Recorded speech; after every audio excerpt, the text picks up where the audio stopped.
Every now and then, an artist will release a song that likes to reflect on the ever-changing world around us. In 1964, for example, Bob Dylan released The Times They Are A-Changing, a profoundly important protest song about 1960s America that, with its reflective yet forward-thinking lyrics, was not only a perfect battle cry for a 60s culture urging for change, but continues to resonate with millions of people to this day. From 1987, Prince's classic Sign of the Times is a timeless yet timely fit of inspiration that was itself a sparse but note-perfect statement about 1980s culture, hitting on everything from AIDS to gangs to drugs to the Challenger explosion.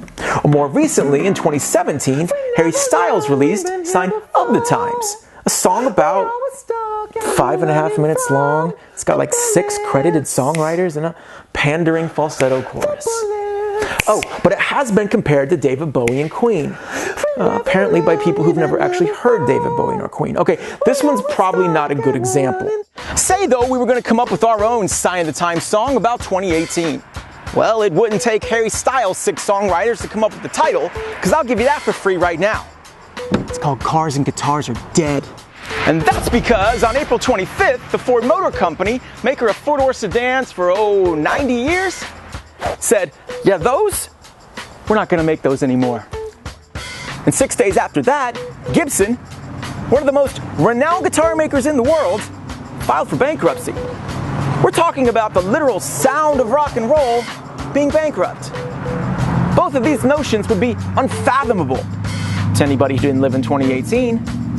But we do live in 2018, and any grocery store parking lot or peek at the charts gives great credence to the ugly truth, the sign of the changing times that Ford and Gibson had to begrudgingly admit to. Cars and guitars are indeed dead. Oh shit, I still need that for the video. And so if they're dead, then what killed them? Well, for that part of the story, we got to go way back in the day, to a distant era called the 90s, where we'll find those complicit in the deaths of cars and guitars chilling in COMPTON and the city they call Long Beach. And actually every other suburb in America, because in 1993, the two things you could not escape were the DRE and the SUV. Hit it. No, seriously, hit that right there.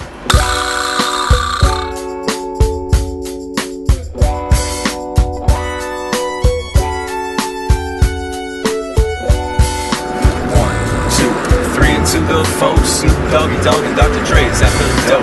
Way to make an entrance, so back on up, cause you know we about to rip shit up. Give me the microphone first so I can bust like a bubble. Compton and Long Beach together, now you know we're in trouble. Ain't nothing but a G thing, baby. Two looked out girls go crazy. Death Row is the label that pays me. Unfaithful, so please don't try to fake this. So Now obviously that was nothing but a G thing. The lead single of Dr. Dre's The Chronic, and even if we didn't do it justice, still one of the greatest rap songs of all time. Released in the last 2 weeks of 1992, The Chronic would then go on to spend nearly all of 1993 changing the landscape of hip-hop forever, selling millions of copies, and cementing the rap genre as the cultural pillar that we know it to be today. I am not exactly burying the lead in this video, am I? But honestly, we're much less concerned with the what than the how.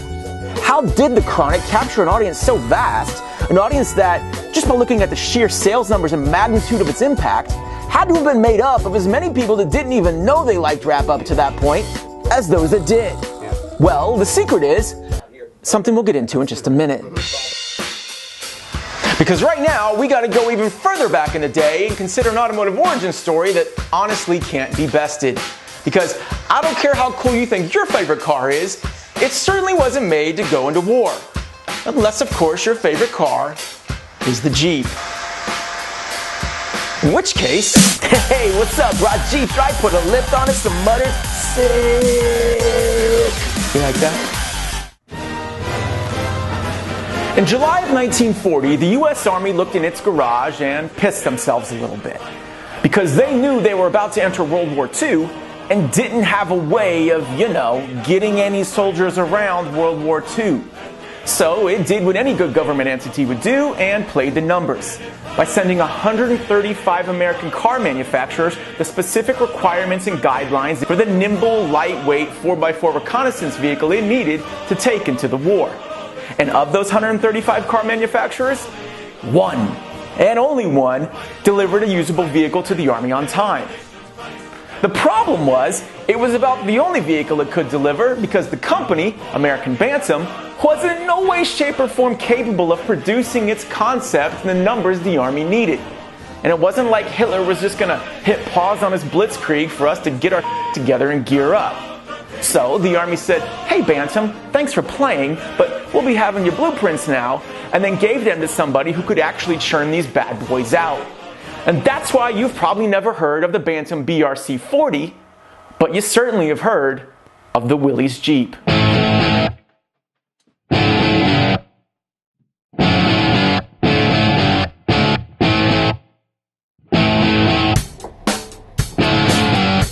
Now, long before the Jeep Wrangler was known for this, or this, or this. Hey, what's up, bro? Lifted Jeeps.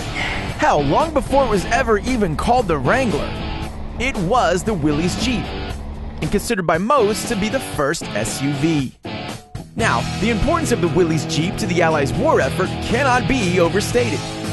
This short wheelbase, four-wheel drive, go-anywhere little Badger did anything and everything asked of it, and in doing so, won the hearts of battle-hardened soldiers from Europe to Japan and everywhere in between.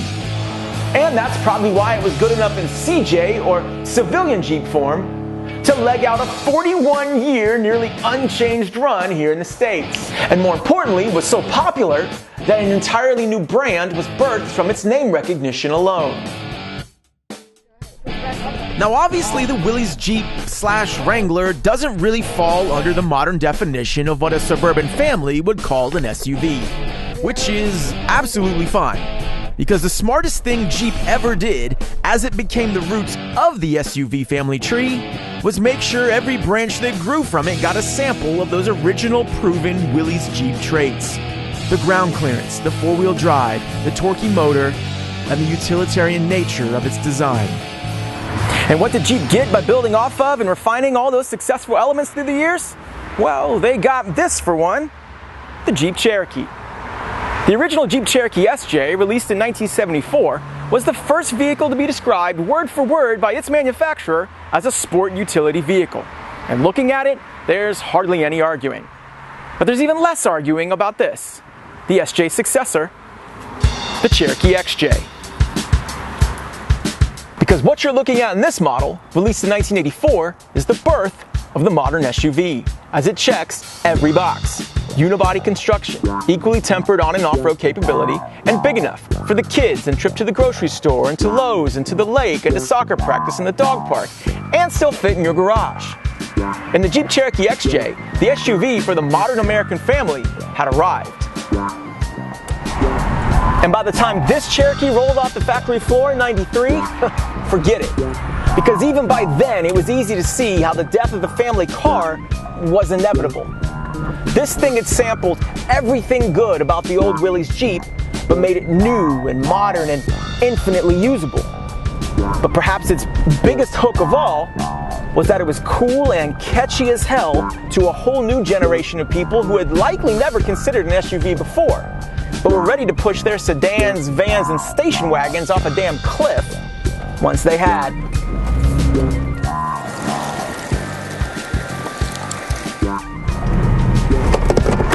And that was Dr. Dre's move too, to take something old but proven and make it modern, make it cool, and crucially, make a lot of people who had likely never been into rap before suddenly memorize every word of Nothing But a G Thing like it was some sort of homework assignment. Because while Dr. Dre might not have been the most gangsta of the era's gangsta rappers, he knew what people would like. He knew how to craft something catchy. Or at least he knew how to sample it.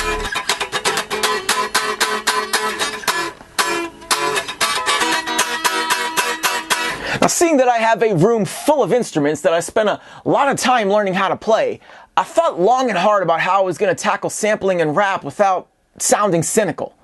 But honestly, I didn't need to, Because the truth is, those DJs in the earliest days of hip-hop played an instrument too.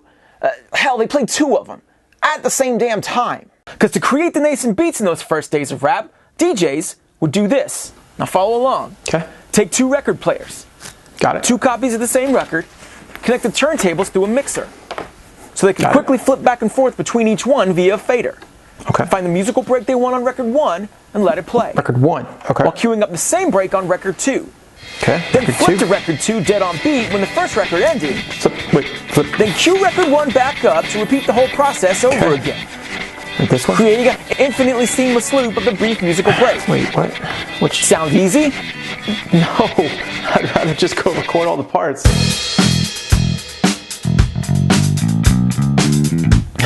Well, as tricky as it was, this looping process is what would ultimately give birth to what most would call the first real rap single, 1979's Rapper's Delight by the Sugar Hill Gang, where the group took turns dropping verses over a sample of Chic's Good Times.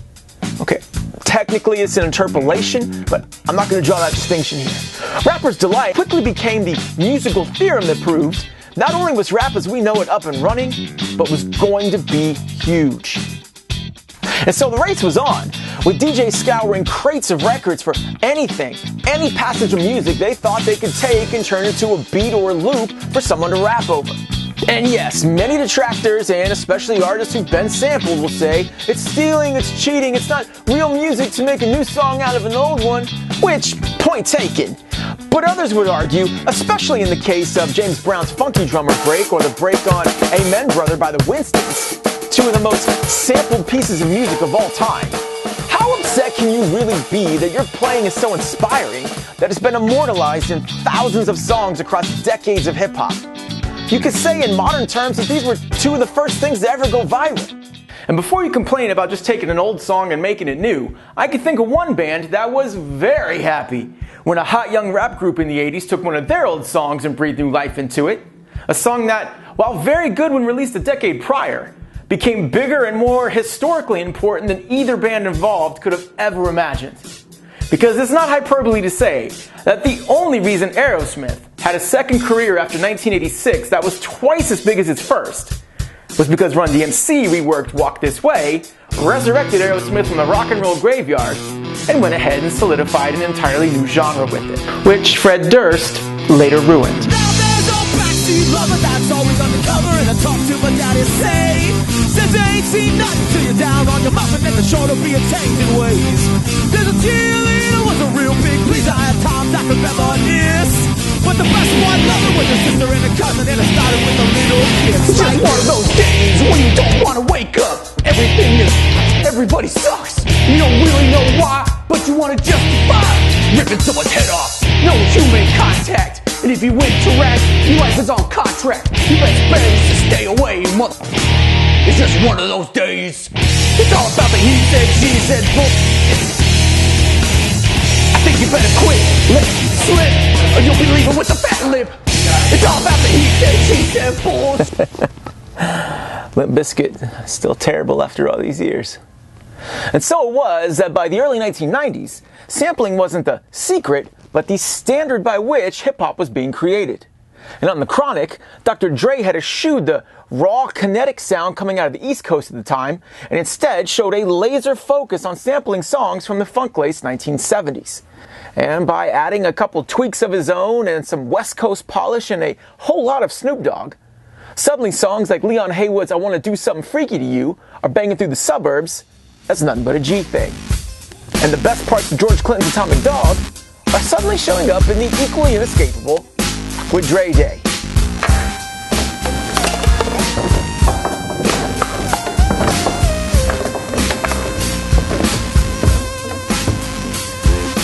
Bow wow wow, yippee yo, yippee yay. Snoop Dogg's definitely in the house. Bow wow wow, yippee yo, yippee yay. Death Row's definitely in the house. Bow wow wow, yippee yo, yippee yay. The sounds of the dog bring me to another day.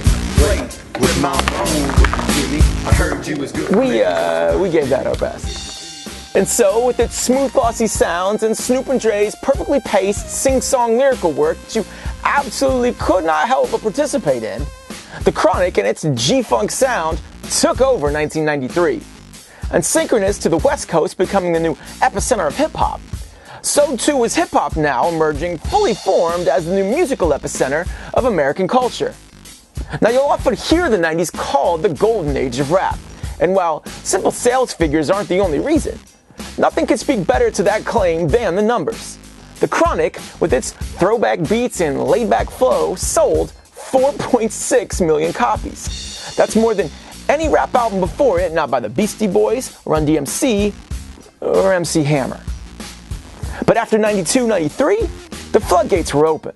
And throughout the rest of the 90s, multi-platinum hip-hop artists were such the norm that if you were a rapper in like 98, 99 and didn't go platinum, you might have wanted to check to see if your mic was actually plugged in. And at this point, it should be no surprise when I tell you that the SUV followed hip-hop's arc to success in the 90s closer than a Tahoe pulling a trailer. As once the American public got that initial taste for SUVs, the blood was in the water and the feeding frenzy began. SUV sales grew every year throughout the 90s, and no one was better prepared for the onslaught than Jeep. I mean, I guess it helps when you created the whole problem to begin with. As while other manufacturers went digging, like a DJ looking for an old song to sample, for anything they could rehash, rebadge, or otherwise reconfigure to sell to an SUV-crazed public, Jeep already had the best, most decidedly modern SUVs available on the market, ready to go. I mean, imagine passing up buying a Jeep Cherokee in 1996 to buy an Acura SLX, just to go home and have your neighbor correctly point out, "Hey Bill, that's a mighty nice Isuzu Trooper you got there."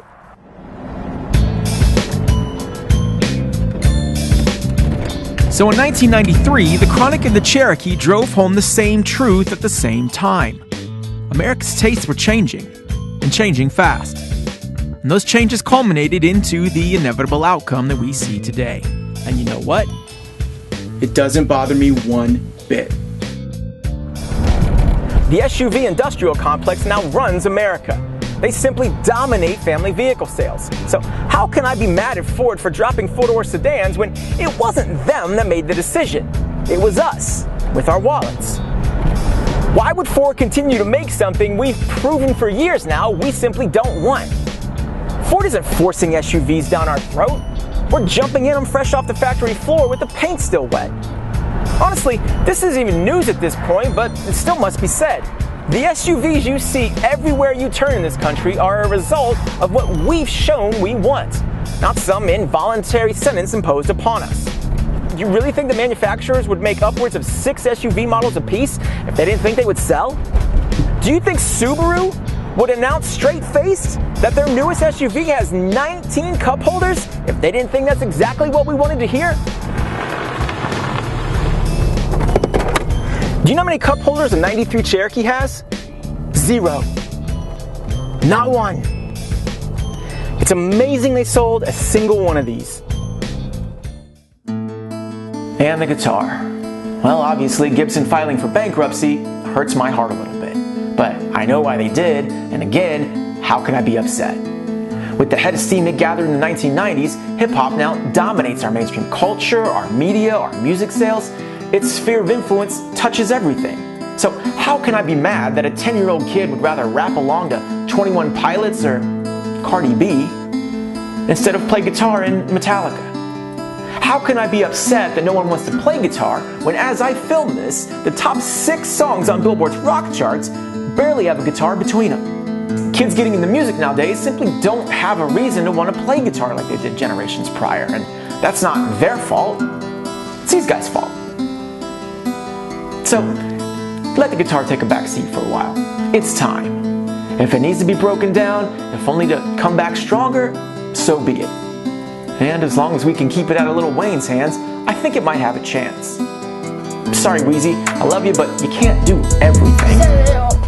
You can't mess with me if you wanted to. These expensive, these are red bottom, these are blood and shoes. Hit the store, I can't get them both. I don't want to. You know, there's an old adage that I'm probably making up here on the spot, but from people to music to cars, once you've reached the suburbs, you've made it.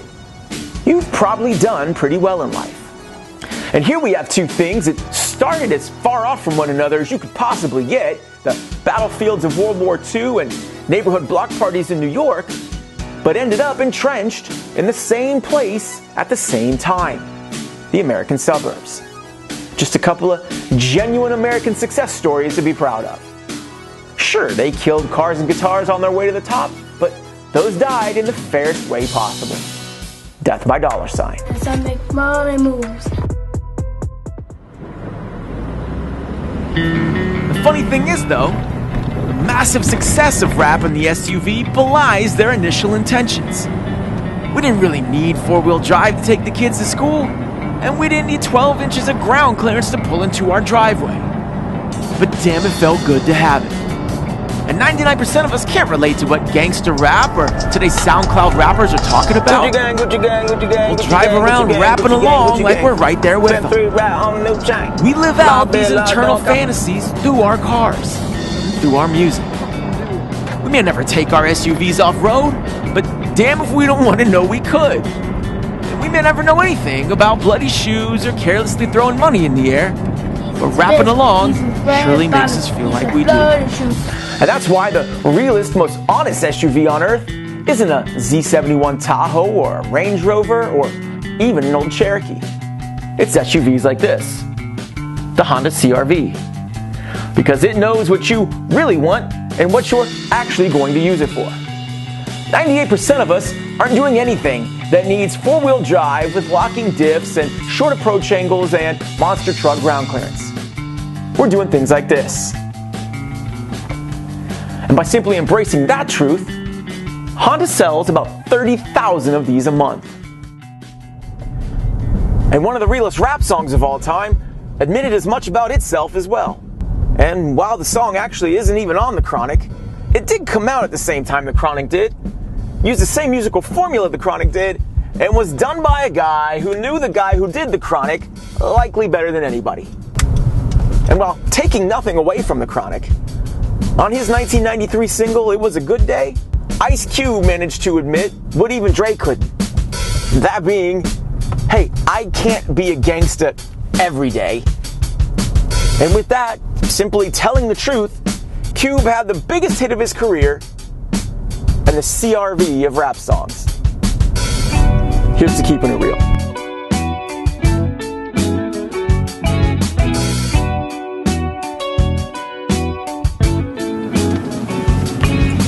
Just waking up in the morning, gotta thank God. Why? I don't know, but today seems kinda odd. Say No what it barking be. from the dog, no small. What's small? Mom's cooked a breakfast with no harm. I love bacon. I got my grub on, but didn't pig out. Finally got a call from a girl, been wanting to dig out. Ew. Hooked it up for later as I hit the dough, thinking would I live another 24? Who would want to kill you? I don't know.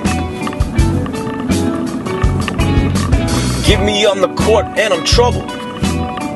Last week messed around and got a triple double. You're horrible at basketball. Yeah, I know.